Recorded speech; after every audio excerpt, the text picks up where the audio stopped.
कमजोर जिठानी। सीता देवी का पूरा घर आज रोशनी से जगमगा रहा था और सीता देवी हाथों में आरती की थाली लिए अपनी छोटी बहू का घर में स्वागत करती है और अपने मन में कहती है, आखिर भगवान ने मेरी सुन ली। अब मेरे बड़े बेटे के साथ छोटे बेटे का भी घर बस गया। पर मेरी छोटी बहू शहर की है और बड़ी बहू गांव की, और मेरी बड़ी बहू बहुत भोली है। भगवान करे इन दोनों में कभी कोई लड़ाई ना हो। सीता अपने आप से ये सब बोल रही थी और थाली घुमाए जा रही थी। उसको खुद में खोया हुआ थाली घुमाते देखकर दरवाजे पर खड़ा उसका छोटा बेटा मनोज कहता है, माँ, अब जी भर के आरती कर ली हो तो हम अंदर भी आ जाए। कब से आप आरती उतारे जा रही हो? हाँ बेटा, आओ आओ आओ बेटा। सीता अपने बेटे और बहू का स्वागत करती है और सभी रस्मों के बाद उनको आराम करने भेज देती है, जिसके बाद वो अपनी बड़ी बहू आरती को अपने पास बुलाती है और कहती है, सुन बहू, मेरी छोटी बहू बहुत पढ़ी लिखी है, उसे कोई तकलीफ नहीं होनी चाहिए। और अब तो इस घर की बड़ी है तो परिवार में एकता बनाए रखना तेरा फर्ज है। आई बात समझ में? जी माँ जी, आप चिंता ना करिए, मैं सब बातों का अच्छे से ख्याल रखूंगी।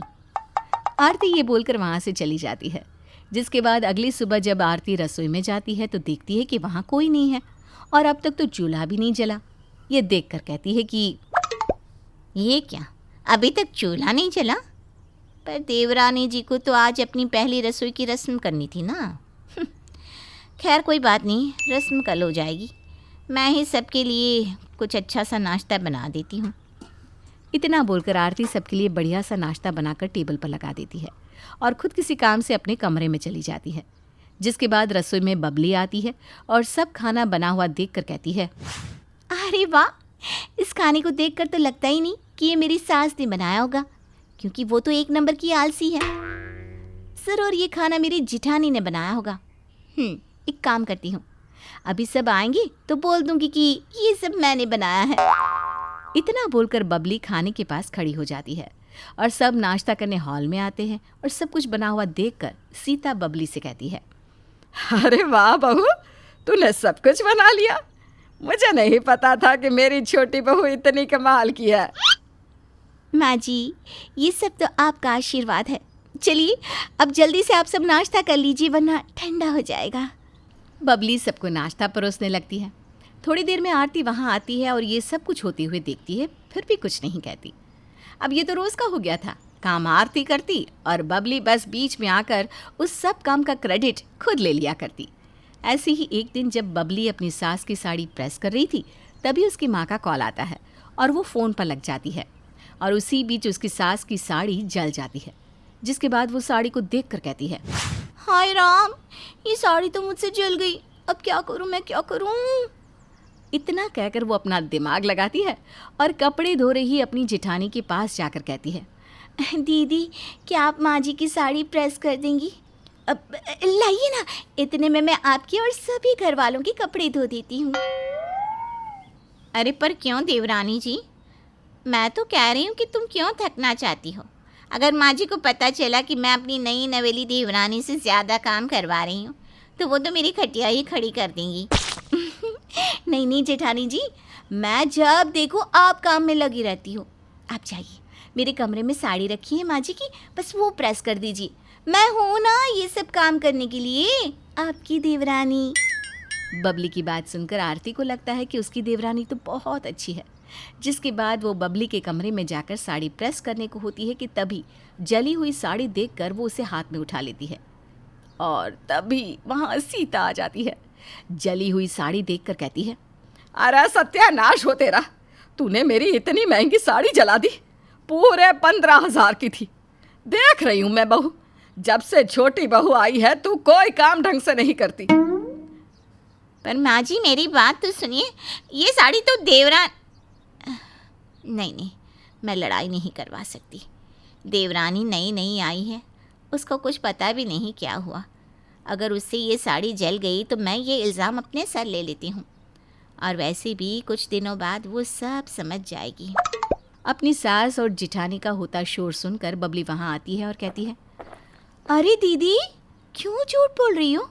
भगवान से तो डरो। मैं तो वहाँ कपड़े धो रही थी और आप प्रेस कर रही थी। अब आपसे साड़ी जल गई तो मांग लीजिए ना माफ़ी। ऐसे मेरा नाम तो बीच में मत लगाओ। अपनी देवरानी को मुकरते देखकर बेचारी आरती कुछ नहीं बोलती और चुप्पी साध लेती है।